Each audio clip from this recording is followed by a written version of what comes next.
Hello, amazing parents and caretakers, and welcome to the Pumped Up Parenting Podcast. I'm your family empowerment coach, Celia Kibler. I'm a mom of a blended family of 5 kids. I'm a grandma of 9 kids, an author, a teacher, a speaker, and a consultant with over 40 years of training and real-life parenting experience. I'm here to offer you practical, doable tips, strategies, and techniques that will pump up your parenting skills and create peace, love, and laughter throughout your family. In addition, I'll be interviewing some great humans that are on a mission to make your life a better, happier, and healthier life. So let's not waste any time and get started with the next episode of the Pumped Up Parenting Podcast. Thanks for listening. Let me introduce you to Gabriel Hannans. I'm going to tell you a little bit about him and then we'll bring him on screen. Gabriel Hannans is a gentle parenting educator and advocate, known for his work in promoting respectful and effective parenting strategies. He is a registered behavior technician and has studied exceptional student education at Daytona State College. In addition to his educational pursuits, Gabriel is the owner of the Photo Ninja, where he works as a photographer and videographer.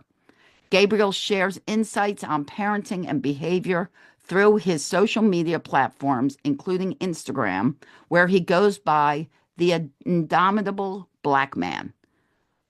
In case you don't know what that word means, it means you can't defeat him.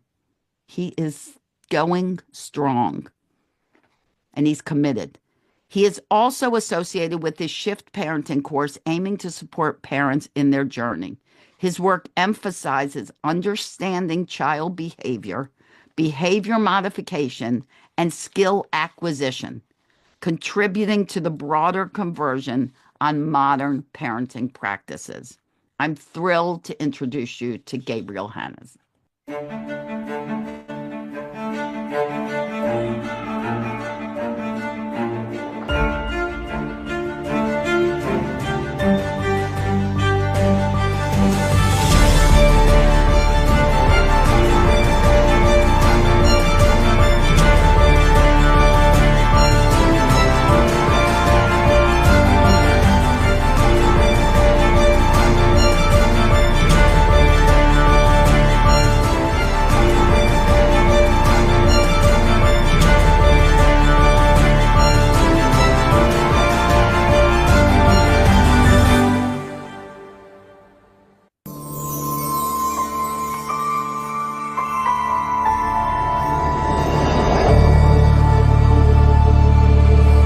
Welcome to the International Day of Calm Summit.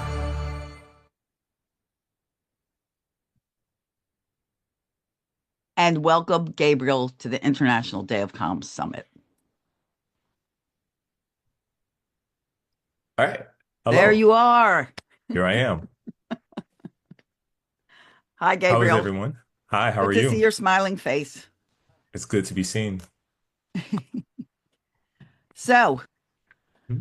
I'm going to let you get started talking about the science of self-regulation. And people that are listening, please, if you have questions, put them in the comments. If you're on Zoom with us, put a big Q in the comments so we know it's a question. And we'll answer them at the end. And I may have some for him too. So it's all yours. The stage is yours, my friend. Excellent. Is it possible to share my screen? Oh, yes. Yes. You may share your screen. Excellent. Anupam, Okay. sharing on. Anupam is our IT guru. Hi, Czar. She is our IT. Czar and Anupam, Love that. the magic behind the summit, along with many other people. Okay, everybody can see my screen, yes? Yes. Okay. Hello, everyone. I am Gabriel, also known as the Indomitable Black Man on social media. And what I do is I help people learn. And one of the best ways to teach people is to ensure that they have the ability to self-regulate and be safe. If a child or an adult, anybody does not have a feeling of security and safety, they're not going to learn as effectively. So one of the first things I have to teach whenever I work with anyone is how to self-regulate. One of the biggest pain points that I have as a parent coach, as an educator, as a teaching coach is people get upset with how children act. They don't know how to control themselves. You've seen videos of Karens, you've seen videos of Chads where these people are very frustrated and upset and they lash out at these people because they have no sense of self-regulation. And traditionally, we just, yell or beat the people into submission to where they learn to repress their emotions. But that's not healthy. And there's a reason why it's not healthy. So we're going to talk about the science of self-regulation because hopefully if we can get a good understanding of this, we can understand how to implement it correctly without harming anyone. It's a way to regulate as opposed to repress. Now I can speak really quickly, I can speak really slowly, but I'm kind of long-winded, so just go with me and I'm going to try to stay within the allotted time frame. Okay, so the first section, understanding self-regulation. Self-regulation is not repression. Self-regulation is not pushing down your emotions and just not acting out of them. Emotions exist. We have to recognize that they exist, and we have to be comfortable with the fact that they exist, even in the discomfort, because they're what makes us human. It's how we know we're alive. And repressing them is inhuman. Trying to force people to hold them down or not express them is inhuman. Creatures express emotions. We express emotions. That's a form of communication. And a lot of these emotions can be controlled just by doing very simple acts repetitively. So self-regulation is dynamic. It's not something you do one time and that's it. It is encompassing the ability to adaptively manage emotions and behavior, facilitating personal growth and social interactions, while emphasizing the importance of mindfulness and the acceptance of emotional complexity in achieving self-control. It is a very beautiful thing when you practice it often. It allows you to feel the full spectrum of humanity, and it gives you grace for accepting other people's humanity.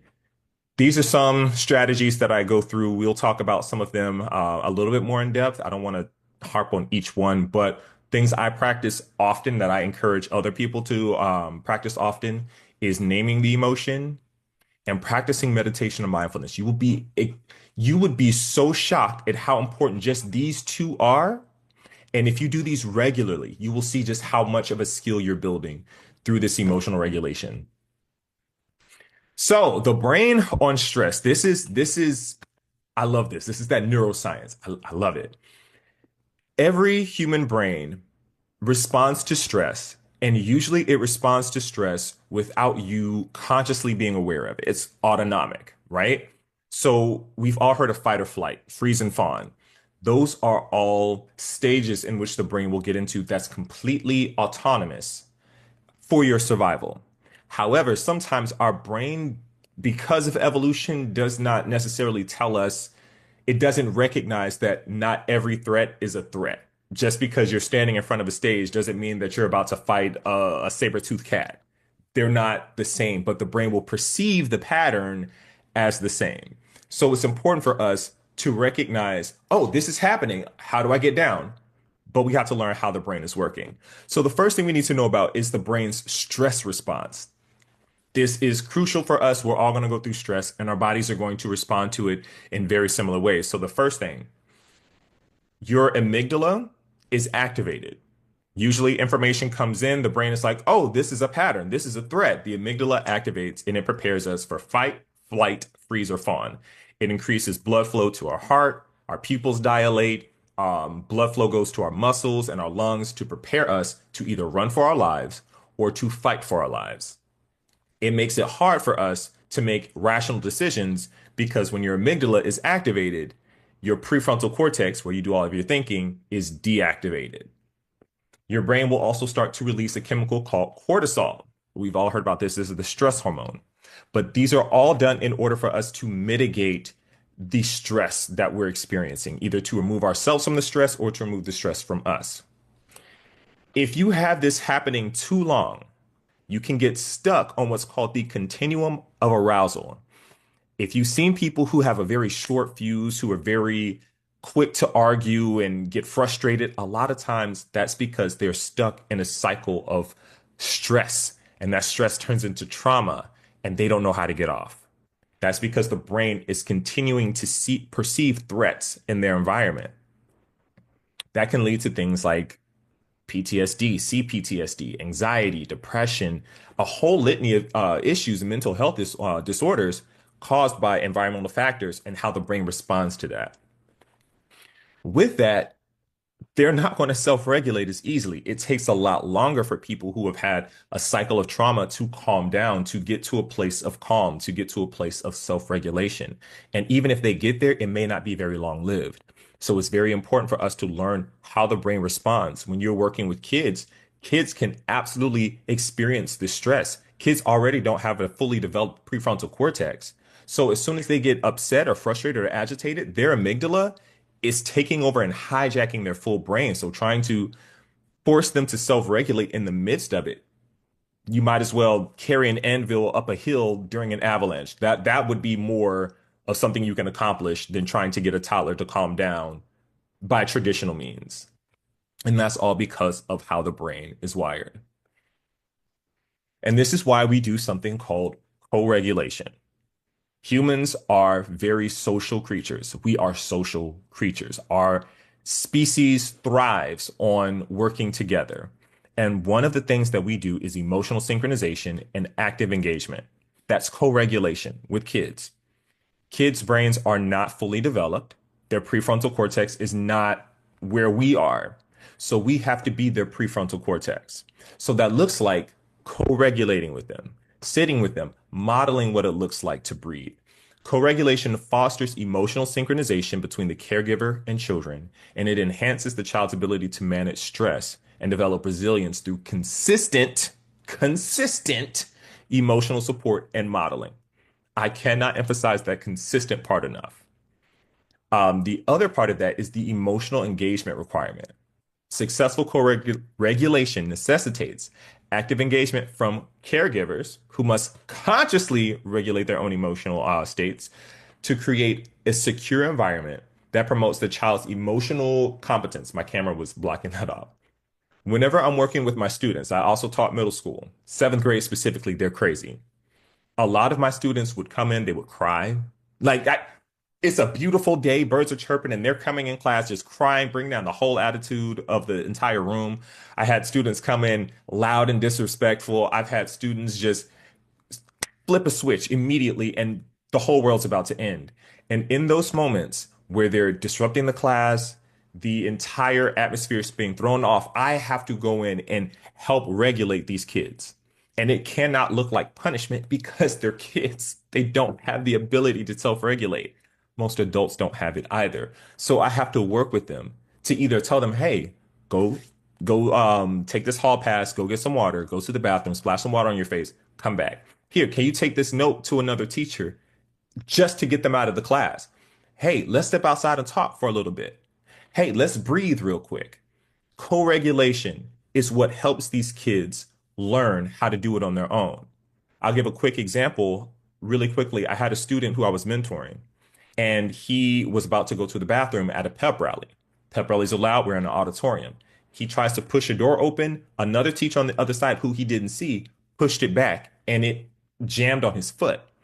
And teachers are yelling at him to go sit down. Somebody's pushing it on his foot. He's in pain. He's trying to explain that he can't move because the door's on his foot. Nobody's hearing him. He's getting agitated. I can see this whole thing transpiring. He eventually gets away from the door and he's going to fight. He's not a small kid. He wants to fight a teacher. My first instinct was to grab him and take him out of the auditorium, which I did very quickly. And then I went and I started to have him identify what he's feeling. We practiced some self-regulation breathing, and then he calmed down and he said, wow, Mr. H, that really does work. Yes. Then he started trying it again. He would see me later and be like, Mr. H, I did the thing that you told me and it works. Yes. And now you're creating these neural pathways that you're strengthening. You're going to keep doing it. It's great. That's the importance of self-regulation. They learn how to regulate themselves. So now let's get into what's known as the polyvagal theory. We have a vein that goes from our brain, well, a nerve that goes from our brain around our body, mainly through our gut, and then also to like parts of our muscles. This is called the vagus nervous system. And this is responsible for the sympathetic and parasympathetic nervous systems. There's also another one in there. Can't remember the name of it. Not important. It's kind of important. We'll touch on it. As I was saying before, when your brain perceives a threat, automatically it goes into fight, flight, freeze, or fawn. If we had to think about whether something is a threat or not, we would die. And that's because we may not have enough time to respond. If think of it like this, if you're going to here in Orlando, we have this thing called Halloween Horror Nights at Universal Studios. And at Universal Studios, one of the funniest things is to go into one of the haunted houses during what is it? It's their Halloween thing. And when you go through one of the haunted houses, people will scare you.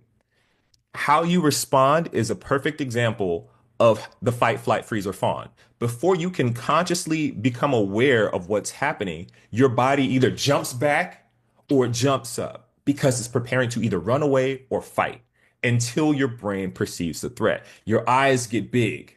You take in a deep breath. You jump back because your brain is trying to piece together what's happening in the environment. Is this actually a threat or is it not?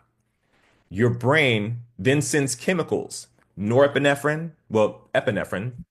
It sends out what's the other chemical? Cortisol, and those start to regulate different processes. It dumps epinephrine, I think it's epinephrine, into your stomach to stop digestion. So it can divert those resources that would have gone towards digestion to things like running away. So cardiovascular system, musculature, skeletal, optics, breathing, all of those are now being activated because you're about to run. You're about to fight. That is now when you're on the sympathetic nervous system. Now, when you get so high in it, where your brain is like, this is an insurmountable obstacle, then you start to freeze and you shut down. And that's your body preparing to fawn, or it cannot think of anything else. So I guess in like, if we were looking at caveman days, cavemen would eventually stop and freeze and just lay down. And hopefully that the bigger threat would perceive them as not a threat and just pass them by. That could happen. But the brain has shut down. This happens to children. When you ask them why did you do that and they can't say anything, that's because they're looking at an insurmountable obstacle.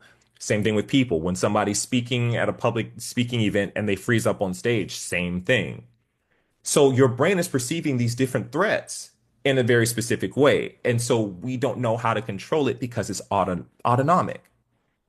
But then once your brain perceives that the threat is no longer there, then your parasympathetic nervous system kicks in. It releases more chemicals into your stomach, starting digestion again. Now you're able to eat, drink, and socialize. That is the lowest form of, or the highest form of calm, I guess, and the highest form, the lowest form of arousal. You are now at a state of calm.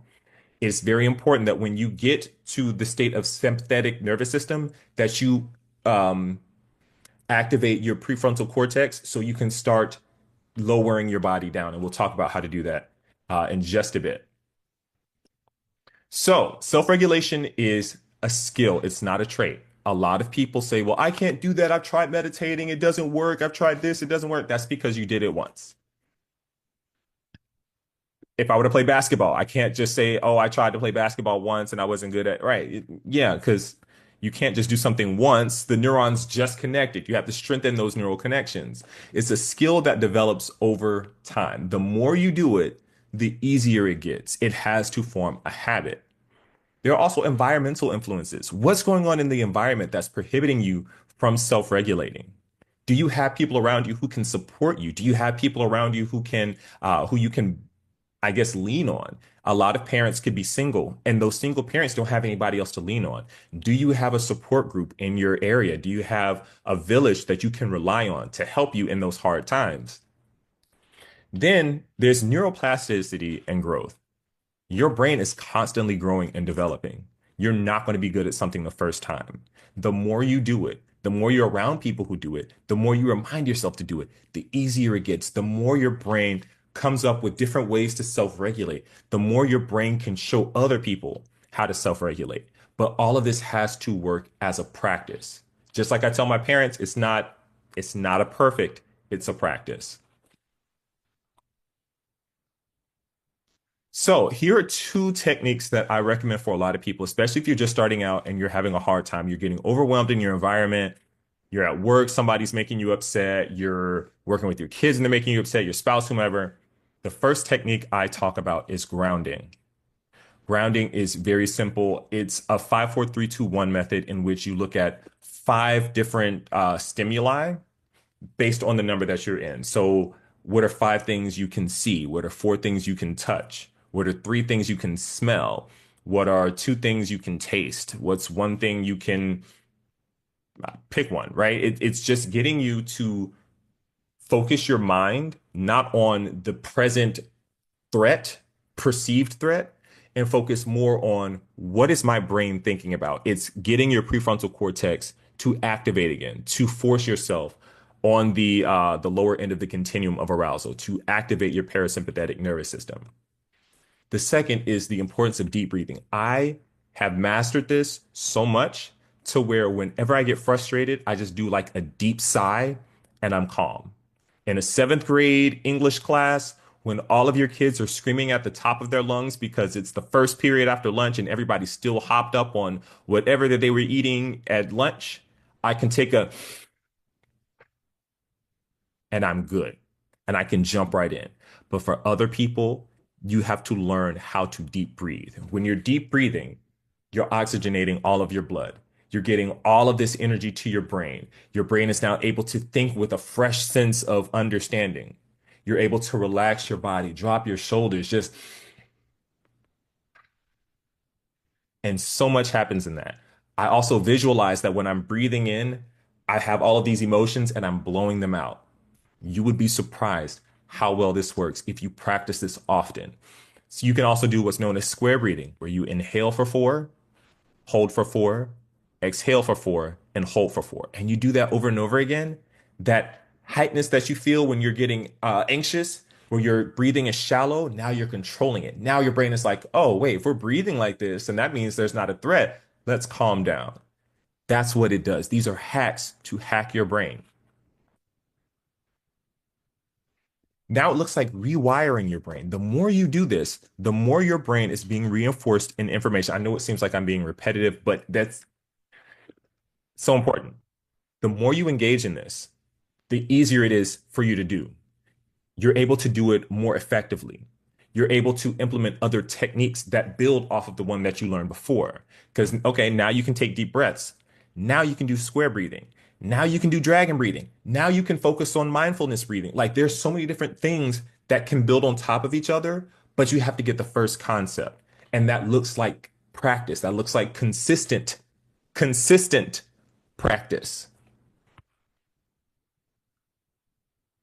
And now here's the most crucial part. Because I work with kids, because I work with parents that work with their kids, when you master this, you don't just master it for yourself.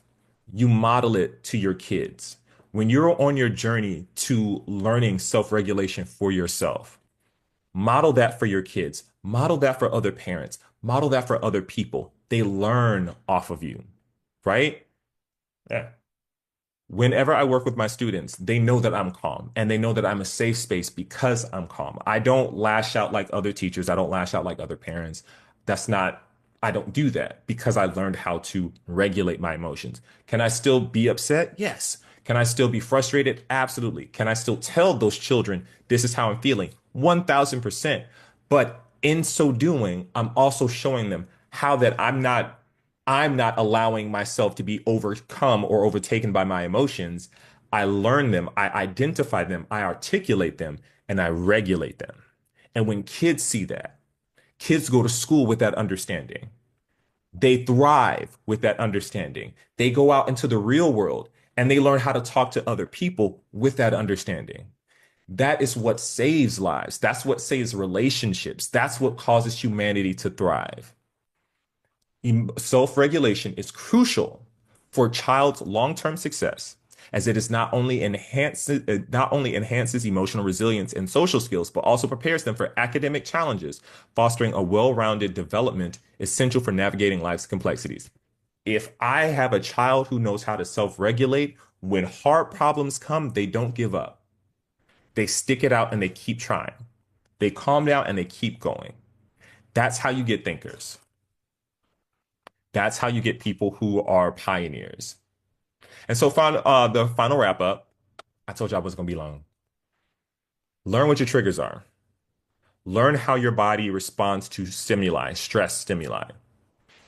Be committed to implementing just one of the strategies. The internet is free. You can find so many ways to self-calm and self-regulate. You can find something that works for you at your level right now. And once you do that, you start to move into a place that when you're working with your kids, if you have kids, you're able to model it to them. You're their safe space because they know they can have these emotions, but you'll help them co-regulate and get them to a place of healthy self-regulation. You're now their emotional base. And that's all I have for you today.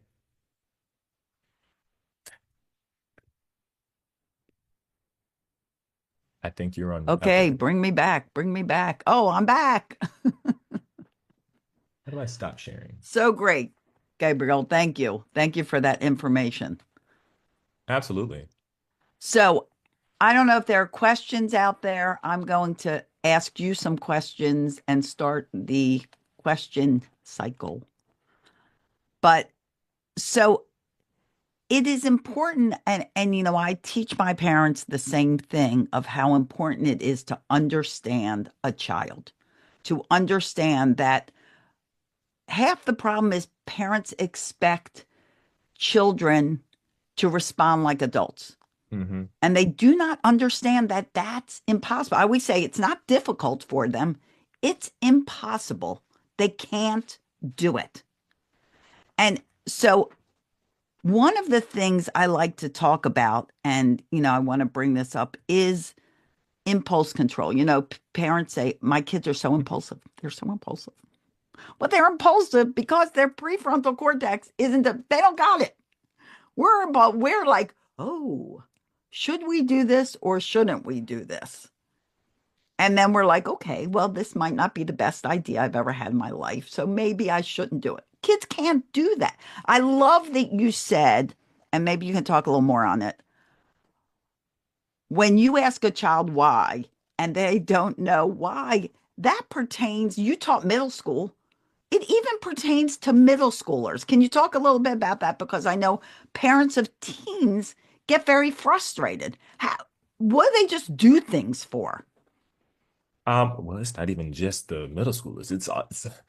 I know Yeah. adults. Oh, exactly. That's true. Um, what what I don't think we realize is that the brain is not always conscious about everything it's doing. Like I'll have parents say, "Oh, he knew what he was doing. He looked at me right when he was doing such and such." Right? Okay, cool. The brain is impulsive, meaning their prefrontal cortex, their long-term decision making is still developing. So that cause and effect thing, yes, it's developed to where they know that if I take something and I drop it, it's going to fall. Yeah, sure, I get that. They don't always look at the farthest implications of their decision making. They still have an amygdala. They still have a limbic system that is very all over the place. They chase novelty. They chase dopamine. They chase things that are going to be fun or exciting in the moment. I was on the phone with a parent and we were doing a consultation and in the middle she stops and her son had gotten himself stuck in a drawer. He was supposed to be putting his clothes in the drawer, and he decided in his little 8-year-old mind, let me climb in here and see what it's like.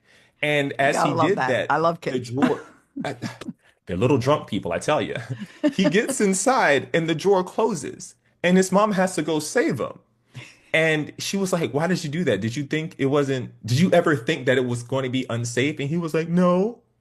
No, because he's 8. He's only been here 8 years. And for the first like 3-ish years, he wasn't aware of anything. He didn't get awareness. So he's operating on like 5 years of information he doesn't know. So getting upset that a kid does something impulsive, yeah, you can get upset, but this is how they are naturally. Let's give a little bit more grace to these kids. And it's going to continue until their brain is fully developed at like 28. And it's so true. And I tell people a lot. We think so much alike, Gabriel. And I tell people, you know, you always hear that With age comes wisdom. So I have a lot of wisdom. But all wisdom is experience. That's all it is. It's you forming different situations, different responses, Hmm. different, intentional direction that you take based on experience. And like people get frustrated with toddlers. I'm like, look at your child. I just had a conversation with one of my parents the other day because they were like, well, he just wants to climb up the sofa and out down the back. I'm like, oh, and let me throw this into the mix. He's 18 months old. I said, so let's think about our 18-month-old. He's only been on this planet for 18 months. The first year, he was a blob. A blob. Now that gives him six, how's that give him 6 more months? Six more. High math. 12 minus 18 is 6. 6 months of somewhat awareness. Hmm. I said, and he goes, well, I don't want to upset him and take him down. I'm like, so you don't care if he climbs on your sofa because that technically means you are now giving him permission to climb on everyone else's sofa. If you can climb on a sofa, you can climb on the sofa. Now, if that doesn't bother you, it doesn't bother you. I'm not going to run your life. And honestly, if he falls down, he falls down. He might learn not to climb on the sofa. But if you are upset that your child's doing something, you have to be the person that coaches them, that guides them, that helps them understand because they don't. Hmm. Teenagers, I would say teenagers, our brain gives teenagers three things: risk. That's why teenagers do dumb stuff. We all did, and they all do. The need to belong, which is the most impactful teenage brain gift, Hmm. and the need to be with their friends. I always tell parents, don't take it personally. It's not that they don't want to be with you, it's that when they want to be with their friends more. Back in the days that I was a child, when dinosaurs roamed the earth and we had telephones that hung on the wall, Ernalie's laughing. She's from that day too. And we had telephones that hung on the wall, corded. They were not like free and carry them around with you. Kind of a blessing, won't you think? We used to sit on the floor of our kitchen and hang on this phone and talk to our friends. And our parents would also get upset. Get off the phone. You've been on the phone for a half hour, sitting on the kitchen. Get up, do something. But the thing is, we want to be with our friends. And parents need to understand all of these changes in the Hmm. brain so that they realize that when your teenager does something stupid and silly, or your toddler does, or your, what's the next age? Elementary age child goes, I'm not quite sure. We need a name for that. Do we have a name for that? I hate to sound I, stupid, but is there a name between pre-adolescence, toddler? Adolescent, that's a good name. Pre, pre-adolescent. teen, tween, we have so many names, Yeah. so many categories. But when they do something like that, it is so important. And I feel like if you take nothing away from this conversation, you understand from what Gabriel taught that there are reasons, scientific, biological reasons why they do what they do. And a lot of it's just curiosity. Honestly, I've had two teenagers stay with me. And, oh my God, and these kids, the risks that they do, the fact that every pro tip if you have teenagers or you're about to have teenagers, every teenager is fighting a war with not being embarrassed. Do not embarrass a teenager. You will lose them. Do not do it. Don't do it. I accidentally made a kid cry. I didn't even say anything that bad. I was just like, dang. But it turns out it wasn't me. I had nothing to do with it. They were just, anyway, don't embarrass kids. You will lose them. Don't do it. Always However, look at in them. adult Mhm. life, you can do that because they In adult life, you embarrass can do you. that. Hmm. I have 5 kids, and Yeah. that's what I'm there for. Their entertainment. Yeah, Sorry. exactly. That's fine. They have the control to do that now. But when they're teens, they are, like you were saying, the need to belong. And if they're trying to find their identity and how they fit in a larger society. Because first they were just in the society of your family in the house. Now they're out with larger societies of people. They're hanging out with people longer. If they, their brain has to develop an opportunity to fit into the larger realm of society. They'll be embarrassed. Don't let them be embarrassed if you can help it. Take them off to the side, and that's when self-regulation really comes in clutch because you'll want to yell at your kids. You'll want to embarrass your kid. Don't do it. Right. Self-regulate, then have the conversation. Then they learn that they don't have to do that. They can learn that even though I'm angry, I don't have to take it out on somebody. I can wait until I gather my thoughts and then do it. That's how that should be. And that is literally evolutionarily designed. Not it's like species related, even primates will do the same thing. So look at it from that perspective, and that will give you so much grace for working with your kids. And teens are also like little toddlers. Don't let them tell you otherwise. They're toddlers and big bodies. That's literally all they That's are. I say that all the time. Toddlers They and smell teens just as are weird. compatible. Hmm. They're just bigger. They're Yes. bigger. Yes, And literally. Ernely said teens are looking for their tribe, and that is so true. And if they don't feel understood or visible by you as their family, which family is their first community of Hmm. a child. And if they don't feel like they're valued, if you ask a teen, why don't you, want to be with your family? Well, they don't care what I do. They don't care what I have to say. They absolutely never ask me my opinion. I might as well be invisible. Once that occurs, goodbye to your teenager. Hmm. And where they find their tribe will probably not be the best place in the world. Have those difficult conversations, but go back to the conversation that Gabriel just had with you. Emotionally regulate. The conversations you need to have with your children can be scary for you. You may not practice. Sit with your partner, your other parent, your better half, or whatever you want to call that other person, or a family member or a friend. Sit with somebody else and practice if you're so unsure about having conversations with your kids that are difficult.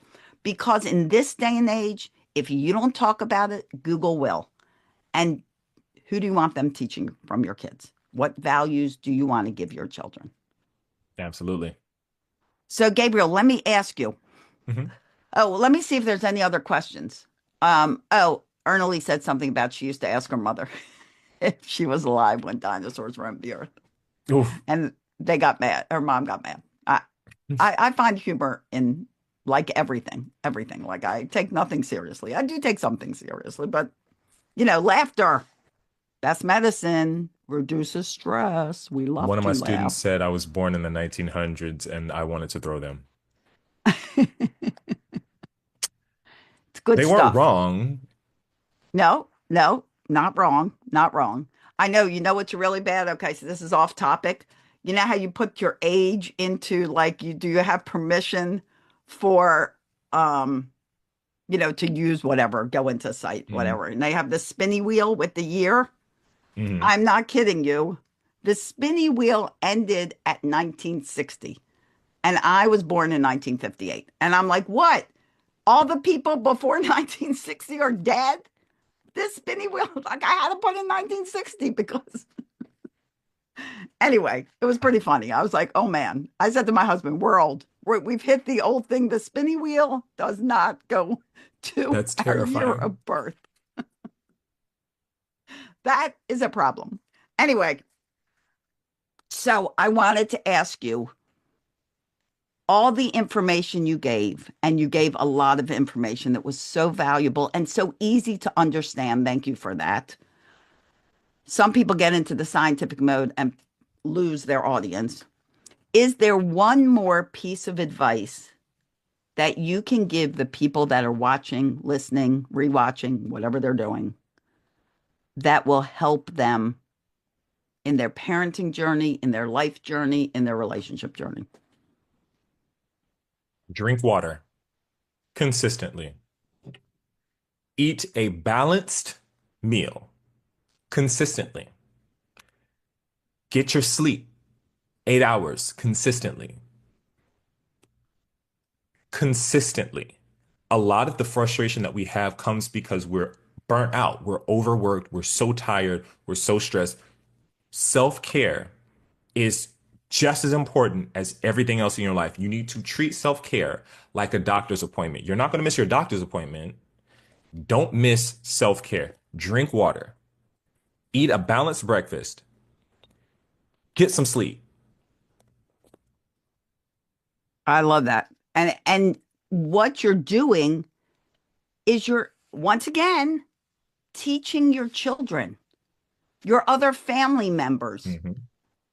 You decide we're all going to eat good. We're all going to eat healthy. We're not going to eat out of a box. We're going to make stuff and get your kids involved with the cooking, the shopping, all of that. One-on-one time with your children should not just be about playing. Mhm. It should be the other adult things you have to do to take care of a house, the other things you need to do in life. Get them involved. People go, oh, no, it's going to make a big mess if I let my child cook. Well, if you start them at 10, they're still going to make a big mess because you didn't give them time to build their skills. If you Absolutely. start them little, guess what? When they're 10, they'll cook you dinner. Yay for That was that. me. That's what we want. That was you. See? Hmm. See? And they love it because they feel big. Kids just want to be big every stage of the way. They want to be big. So give them the opportunity. Involve them in doing laundry. Thursday is laundry night. It's not just laundry night for me. It's laundry night for everybody. Hmm. Because when they come to ask you to help and you go, no, and many parents do, no, honey, it's okay. Go play. I got this. And you're not meaning anything mean by it. You're just like, I got this. Go play. But you are saying to that child, I don't believe in you. I don't believe you can do this. And even more importantly and more understandable, you are now giving your child the role of the player. My role in this family is I play. Your role in this family is you work. We don't want that. Do you want that? Do you want to be the worker and them the player? No. We all work because we're all responsible for this home. Absolutely. The end. That's the end of my spiel. I'm sticking with it. I don't remember what got me into this, but Gabriel, thank you so much for being here. I'm truly grateful. You took time out of your busy schedule, and I know you're busy, to hang out with us and spread a little more calm, self-regulation, and understanding throughout the world. Absolutely. It's Thank a you for gift having that me. keeps on giving. Well, you are so welcome.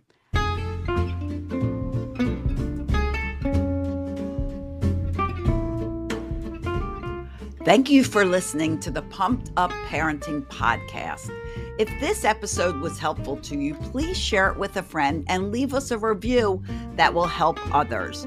Wonder why kids don't come with a manual? Well, wonder no more, because I wrote you one, and it's just won a wonderful Mom's Choice Award. Go to celiasbooks.com and buy your copy of Raising Happy Toddlers, as well as my children's books. I appreciate you being part of my mission to help 10 million parents stop yelling at their kids. Please be intentional and hug on those kids of yours. See you at the next episode.